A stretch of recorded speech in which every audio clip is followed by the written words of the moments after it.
Los lípidos vamos a caracterizarlos a través de dos propiedades. La primera es que son poco solubles o insolubles en agua. Eso quiere decir que solo pueden disolverse total o parcialmente en solventes no polares como el benceno. La segunda característica es que son moléculas no poliméricas. Esto quiere decir que no hay un monómero de lípido, no hay una unidad químicamente homogénea que yo pueda polimerizar para armar un lípido más complejo. ¿Dónde están y qué función cumplen estos lípidos? Son muy diversos, van desde ubicarse en la membrana celular para tener una función estructural, a armar la base de mensajeros químicos como hormonas y vitaminas, pasando también por una función de reserva de energía en el caso de los glicéridos. Vamos entonces con ejemplos de lípidos. Los primeros son los ácidos grasos, que son cadenas hidrocarbonadas con un carboxilo terminal. Pueden presentar estas moléculas dobles enlaces covalentes, como el que vemos en el círculo verde. Y en ese caso vamos a hablar de un ácido graso insaturado versus un ácido graso saturado en caso de que no haya dobles enlaces en la molécula. Si hay algún doble enlace, en el punto en donde hay ese doble enlace, la molécula es plana. Los ácidos grasos pueden funcionar como combustibles celulares a elección, o sea que la célula podría utilizarlos para extraer energía de los enlaces, pero los vamos a ver más frecuentemente formando parte de la estructura de otros lípidos como los glicéridos. Los glicéridos son esterificaciones de glicerol o esfingol, que son dos alcoholes con ácidos grasos. En el caso de la diapositiva tenemos un triglicérido, una esterificación de glicerol con tres ácidos grasos iguales. Esta es la forma, los glicéridos y en particular los triglicéridos, es la manera en que la célula guarda energía a largo plazo. Sin embargo, hay una diferencia si la célula es eucariota animal o eucariota vegetal. ¿Por qué? Porque en las eucariotas animales tenemos esterificaciones con ácidos grasos saturados y entonces tenemos grasas, que son compuestos glicéridos, que son sólidos a temperatura ambiente. En cambio, si la célula es eucariota vegetal, vamos a tener una esterificación de ácidos grasos insaturados y el glicérido va a ser un aceite. Otros lípidos de relevancia biológica son los fosfolípidos, que se caracterizan por tener una región hidrofílica en amarillo en la presentación, que está representada por un grupo fosfato y un resto, una pequeña molécula, y una región hidrofóbica que consta del glicerol y dos ácidos grasos R y R'. La molécula globalmente es anfipática y la vamos a caracterizar por una cabeza polar y dos colas no polares. ¿Dónde los encontramos a los fosfolípidos? Formando parte de las membranas biológicas. Tienen una función estructural. Por último, tenemos a los esteroides, que son derivados cíclicos del isopreno, que forman esta estructura que se llama ciclopentano perhidrofenantreno. El esteroide más relevante biológicamente es el colesterol. El colesterol tiene una región polar, una cabeza polar, que es este oxidrilo, una zona plana, que es la región derivada del ciclopentano perhidrofenantreno, y una cola no polar. ¿Dónde vamos a encontrar el colesterol? Intercalado entre los fosfolípidos de membrana de las células eucariotas animales. Pasamos entonces a las proteínas. Las proteínas sí son moléculas poliméricas y son polímeros de aminoácidos. Aquí tenemos un aminoácido que tiene una región amino dibujada en verde, un ácido carboxílico dibujado en rojo y la otra parte relevante de la estructura es esta R o cadena lateral que va a ser la responsable de que el aminoácido sea neutro, ácido, básico o tenga alguna carga neta. ¿Dónde encontramos a las proteínas y qué función cumplen? Bueno, las proteínas son las grandes efectoras de todas las acciones celulares. Entonces vamos a encontrarlas formando parte de membranas, dentro del citoplasma, viajando a través del torrente sanguíneo. ¿Por qué? Porque cumplen funciones de mensajeros, de catalizadores, de transportadores de moléculas, de protección mecánica, en fin, tienen todas las funciones que ustedes tienen resumidas acá en el cuadro. La síntesis de proteínas se va dando porque se unen aminoácido con aminoácido en una reacción de condensación que nos da como resultado la unión peptídica que ustedes tienen marcada en amarillo. Esto nos va generando una cadena lineal de aminoácidos. A esa cadena lineal, en donde importan tanto la secuencia como el número y el tipo de aminoácidos, la vamos a llamar estructura primaria.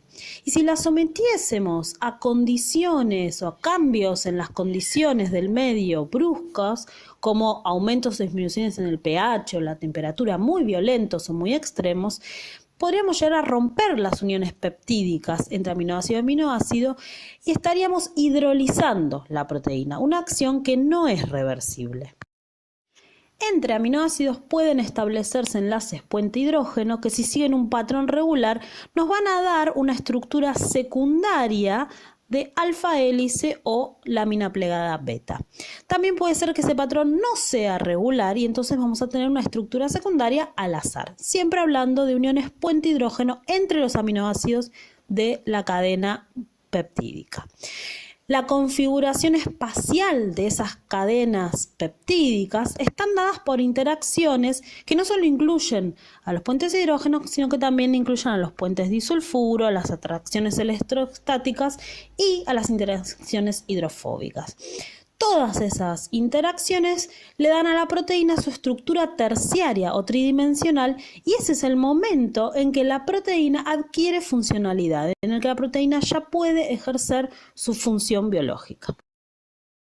Algunas proteínas cuentan con más de una cadena de aminoácidos interactuando para lograr la función que ejercen.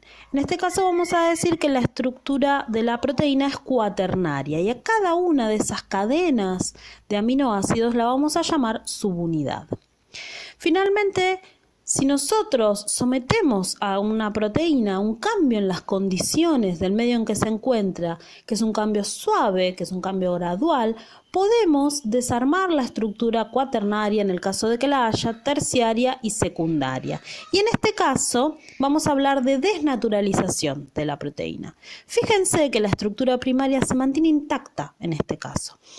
Esto implica que la desnaturalización, a diferencia de la hidrólisis, es un proceso reversible. ¿Por qué? Porque si las condiciones vuelven gradualmente a su estado original, la proteína recupera sus estructuras secundaria, terciaria y, en el caso de que lo haya, cuaternaria. Llegamos entonces a los ácidos nucleicos.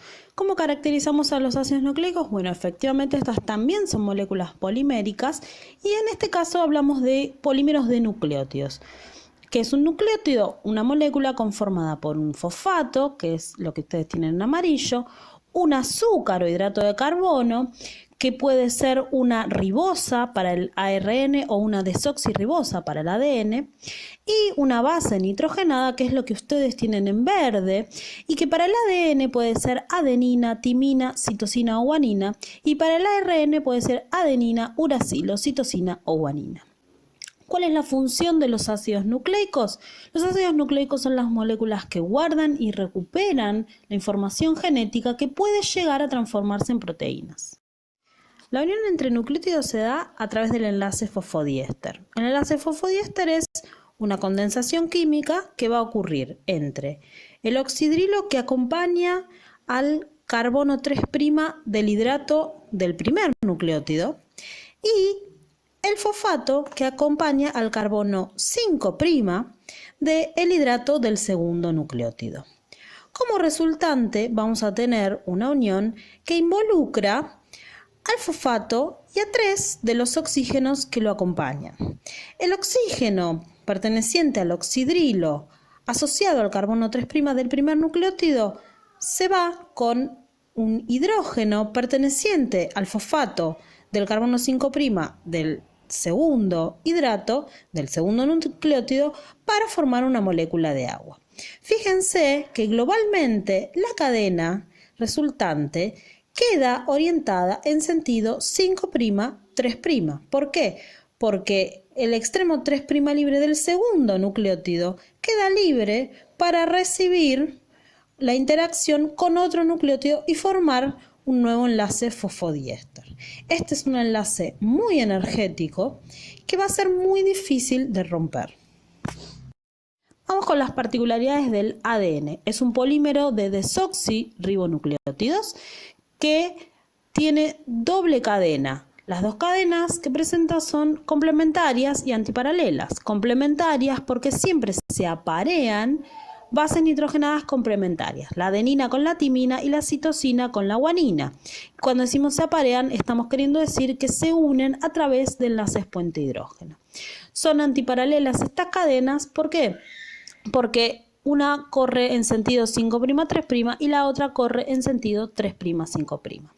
Hacia abajo, a la derecha, tienen la expresión tridimensional de esta molécula, que es la famosa doble hélice que descubrieron Watson y Crick en base a ciertos hallazgos de Rosalind Franklin. La función de esta molécula es la de portar la información genética.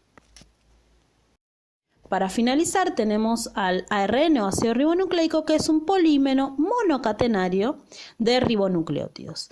Tenemos tres tipos de ARN: el ARN mensajero, que es el ARN que porta la secuencia de bases que nos va a dar la secuencia de aminoácidos en una proteína; el ARN ribosomal, que se sintetiza en el nucleolo y que va a formar una parte indispensable de los ribosomas; y el ARN de transferencia, que es ARN capaz de unir aminoácidos y acercarlos al momento de la síntesis de proteínas. Todos estos ARNs se sintetizan en el núcleo y todos colaboran o cooperan en el momento de la síntesis de proteínas que ocurre en el citoplasma de la célula.